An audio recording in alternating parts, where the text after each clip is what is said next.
1918 m. vasario 16 d. Lietuvos taryba pasirašė Lietuvos nepriklausomybės aktą, skelbiantį, kad Lietuvos taryba atskiria Lietuvą nuo visų valstybinių ryšių, kada nors buvusių su kitomis tautomis. Vasario 16 d. šiuose signatarų namuose buvo paskelbta apie nepriklausomos Lietuvos atstatymą. Tuo metu 20 signatarų paskelbė apie Lietuvos valstybės sukūrimą tautiniu pagrindu. Iš tikrųjų, tada valstybę kūrė tiek kairieji, tiek dešinieji, nepriklausomai ar jie turtingi, ar jie bėdžiai, nepriklausomai ar jie turėjo didelį išsilavinimą, ar jie buvo baigę kelias klases. Vasario 16-ąją pasirašytą nepriklausomybės aktą Rusija pripažino. 1920 metais Liepos 12 d.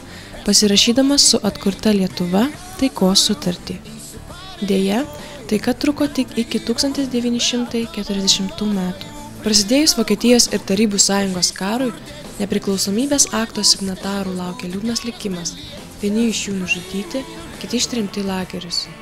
Minime vieną įsimintiniausių datų – Lietuvos valstybingumo kelyje mūsų valstybės atkūrimo dieną. Ši diena, simbolizuojanti stiprybę, dvasią ir viltį, neatsiejama nuo pagarbos savo tautos istorijai.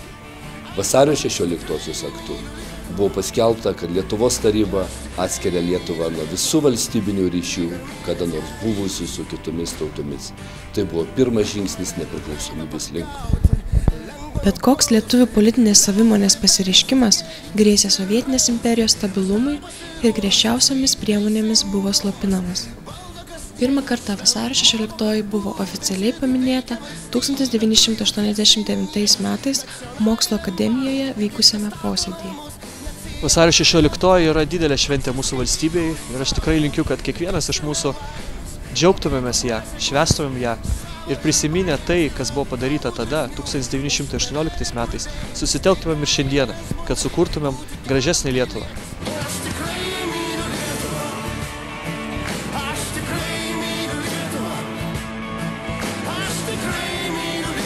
Vasario 16 tai šventė, simbolizuojanti viltį ir stiprybę. Ši diena vienyje ir sutelkia tautą bendriems darbams. Sveikindamas jūs valstybės atkūrimo progą, linkiu, kad vasario 16 dvasia išliktų mūsų širdyse daugybę metų.